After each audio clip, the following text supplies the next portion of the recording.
Imagine une époque où chaque repas pouvait décider de ton avenir, où une simple boîte en métal devenait l'arme secrète d'un peuple résilient. Et maintenant, pose-toi cette question. Pourquoi, en Pologne, consacre-t-on une journée entière à la boîte de conserve? Je sais, ça peut sembler absurde, mais ce que tu vas découvrir aujourd'hui dépasse tout ce que tu pouvais imaginer sur cet objet banal. Derrière ce qu'on appelle en Pologne la puszka, il y a des récits de guerre, survie, mais aussi de solidarité. C'est aussi une leçon précieuse sur ce qui fait de nous des humains. Alors, reste avec moi, parce qu'on part ensemble dans une histoire pleine de courage, d'ingéniosité et de transmission. Prépare-toi à voir cette boîte de conserve sous une facette totalement différente. Et crois-moi, à la fin de cet épisode, tu ne regarderas plus jamais une boîte de conserve de la même manière. Vitam dans le double K. Ton rendez-vous quotidien pour décrypter l'identité polonaise, ses valeurs et ses traditions. Ici, on ne se contente pas de raconter l'histoire de la Pologne, on plonge dedans. Que tu sois d'origine polonaise ou simplement curieux, ce podcast est pour toi. Ensemble, on découvre ce qui fait vibrer l'âme polonaise et ce qu'elle peut t'apporter dans ton quotidien. Prêt à embarquer? C'est parti. Pour comprendre le dżin puszki, il faut remonter au 19e siècle. À cette époque, la Pologne n'existe plus sur les cartes. Divisée entre trois empires, elle lutte pour sa survie. Et au milieu de tout ça, un besoin devient vital, celui de conserver les aliments. C'est Nicolas Appert, un Français, qui invente la méthode de conservation en bocaux. Et c'est en Pologne que la puszka trouve sa vraie utilité. Pendant les insurrections, les résistants polonais s'organisaient dans des conditions impossibles. Les boîtes hermétiques devenaient leurs alliés. Elles transportaient la nourriture, des messages secrets et parfois aussi de l'espoir. Et c'est là toute la symbolique du djinn Pushki. Ce n'est pas une célébration de la boîte en métal. On pourrait dire que c'est une célébration de la créativité et de la résilience polonaise. L'idée qu'avec peu, on peut faire beaucoup.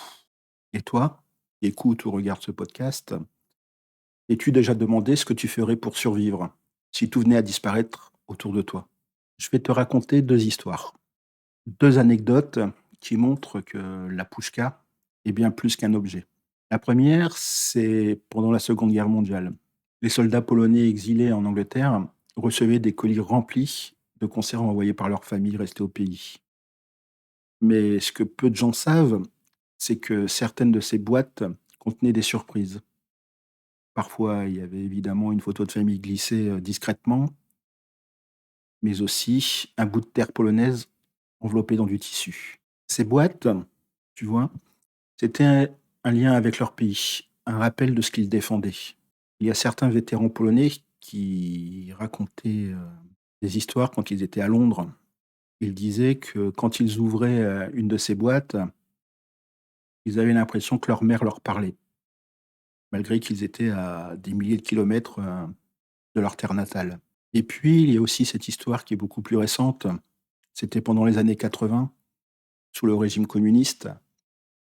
Les boîtes de conserve ont pris un tout autre rôle. Elles servaient un petit peu de monnaie d'échange. Une conserve de viande, par exemple, pouvait valoir une journée de travail. Ça paraît fou. Mais en fait, cette simple boîte, elle devenait un petit peu le symbole de survie dans un système qui était complètement en crise. Et toi qui regardes ou écoutes ce podcast, je voudrais te demander quelle est la chose la plus simple à laquelle tu attribuerais une valeur inestimable? Le Dżin Puszki, aujourd'hui, c'est une fête évidemment atypique, mais profondément polonaise. Dans les grandes villes comme Varsovie ou Cracovie, évidemment, ce sera l'occasion d'organiser des ateliers de cuisine où tout est fait à partir de boîtes de conserve. Et attention, ce n'est pas du réchauffé. Imagine un pâté de foie délicatement fumé ou une soupe froide à base de betteraves conservées. Il y a évidemment aussi des collectes solidaires qu'on connaît aussi en France sous diverses formes.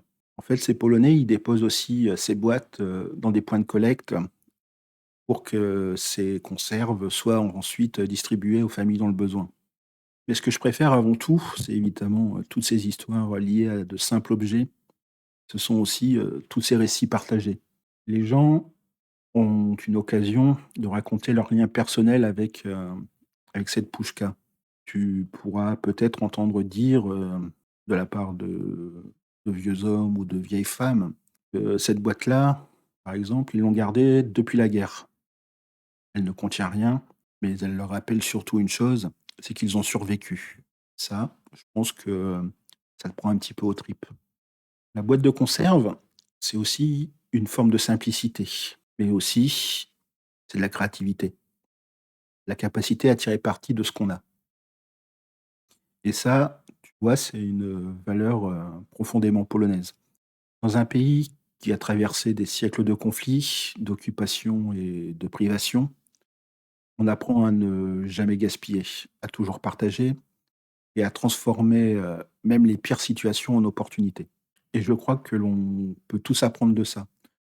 Peu importe, d'où tu viens, la leçon, elle est réellement universelle. Ce ne sont pas les ressources, que tu possèdes qui comptent, mais ce que tu en fais. Alors tu vas me dire qu'est-ce qu'on peut en retenir de ce jean Pushki? On retient avant tout que même un objet simple peut porter des récits incroyables. On retient aussi que dans les moments difficiles, ce sont souvent les petites choses qui nous sauvent. Et toi, quel est cet objet du quotidien qui, un jour, pourrait raconter ton histoire? Dans le prochain épisode du Double K, on quitte le métal pour plonger dans la marmite. Mais attention, pas n'importe laquelle. On va parler du bigos, tu sais, ce ragoût emblématique de Pologne qui cache bien plus qu'un simple mélange de chou et de viande. Tu sais pas encore ce que c'est que le bigos? C'est un plat, une histoire ou un mythe? Je te donne rendez-vous dès demain pour le découvrir. Si cet épisode t'a plu, t'a fait réfléchir ou même voyager, n'hésite pas à me le faire savoir.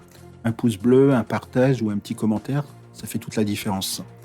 Et si tu veux soutenir ce podcast et ses valeurs, tu peux contribuer via le lien dans la description.